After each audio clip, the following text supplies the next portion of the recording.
We have Carl Bernstein on MSNBC. This guy's a washed-up slob. He's a leftist.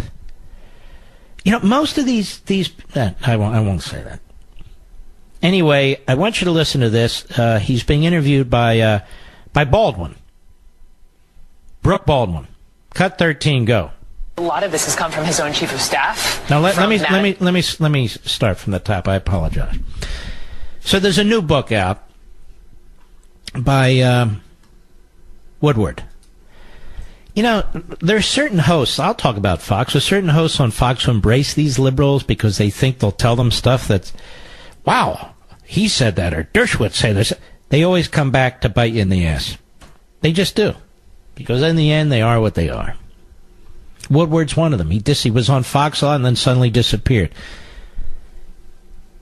Trump's been the president of the United States for about, 17 months? 17 months. So this book is coming out, right? Called Fear. Takes a couple of months, maybe 3 months, something like that, for a book to be pushed out. That is, for a book to be printed, published, marketed. So really, Woodward wrote this book in the first 12 to 13 months of the Trump presidency. I know because I write books. First 12 to 13 months of the Trump presidency. Why did he write the book? Why? He didn't wait 3 years, 4 years. He didn't wait to look back. None of that. Why did he do that? Because he's trying to harm the president. Every one of these books. Now, I'm sure Chuck Todd will push the hell out of it, but he'll never talk about how much money Woodward makes. They never talk about how much money leftists make in the media, and they make a ton. A ton. So he has these quotes in this book from Mattis, from Dowd, from Kelly. Every single source is anonymous. Anonymous. This is what he does. He's done this in the past. He did it to Bill Casey. Claimed that he had interviewed Casey by his bedside as he was dying. Casey's wife, now widow, said no, he didn't. That's a lie.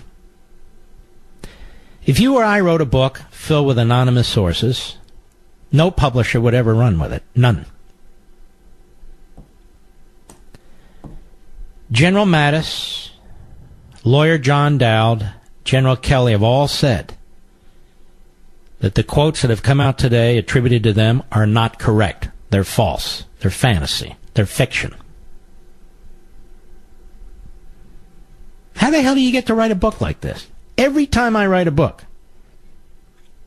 I have 200, 250, 300 footnotes. I don't have anonymous sources. You know how easy it would be to write a book like that? You know, writing this book on Kamala Harris, and I have 27 sources. But they'd never publish it. Nobody would ever believe me. So Woodward's out there. This is the latest one. It's almost like these publishers have one coming out every month, every 2 months. Omarosa. We heard from her for how long? Michael Wolff. Heard from him for how long? Oh, yeah, we got all kinds of books being written now. In order to, defend us from this grave threat to our democracy. So Madison, Dowd, and Kelly have all said no. It's not correct. We didn't say those things. And here's Carl Bernstein on MSNBC today. Brooke Baldwin is the supposed professional host. Go ahead. A lot of this has come from his own chief of staff, from Mattis, as you just pointed out, and who knows what happens with their futures. The concern would be if there is a true travesty. Wait. Who knows what happened to their futures? Well, Kelly's still chief of staff. Mattis is still Secretary of Defense, and they deny what's in the book. Baldwin. May I call you Baldwin? Go ahead. Realm of national security, Carl, and these people are replaced by yes men or women. Now, you see, according to Chuck Todd, this is a real reporter, Brooke Baldwin. According to Jake Tapper, we're in the golden age of journalism. And we have a real professional here in Brooke Baldwin. You know, a lot of this has come from his own chief of staff, from Mattis, as you just pointed out, and who knows what happens with their futures. The concern would be if there's a true travesty in the realm of national security, Carl, and these people are replaced by yes men and women. Wow. What a professional. Go ahead. What happens then? Well, what happens when the person isn't there to swipe up? The first thing is, if this is not a warning sign going off to the Congress of the United States, to the Republicans of the Congress of the United States, saying, first of all, we must protect Mueller's investigation. First of all, why is he still on air? Given his lies with Lanny Davis. Or why isn't he at least wearing a scarlet letter on his forehead, an L for liar? See what I mean? See what I mean, Chuck? Chuck Todd, may I call you Chuck? In the golden age of journalism. Go ahead.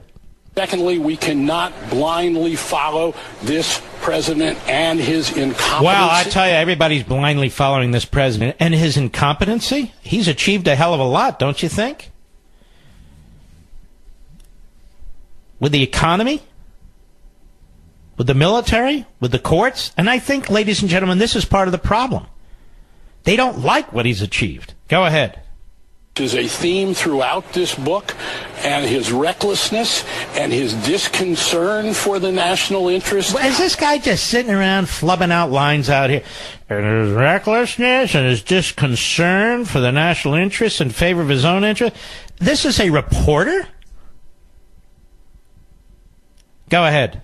In favor of his own interest, it is time for the Republicans to say, the Trump presidency is a national emergency. A national emergency. So what do? Call out the National Guard, Carl? What a national emergency? The Trump presidency is a national emergency, folks.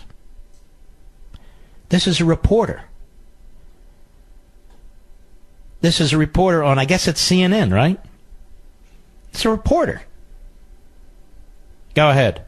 It is up to us, both parties, to treat the Trump presidency as a national emergency. We're just getting at the surface of what's in really, this. And I wonder what reporter Baldwin's going to follow up with. Go ahead. Do you think they will? Do you think they will? Carl, do you think the two parties will treat this as a national... I mean, Carl, come on now.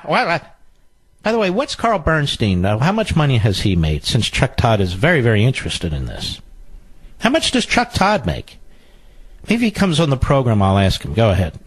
I have no idea. What we have seen so far is an abdication of responsibility by the Republicans. No, you Republicans in Congress, you need to impeach and remove your own president now. Come on now. It's a national emergency. It's the gravest threat to democracy we've ever seen. You got to do it. You got to remove your own president.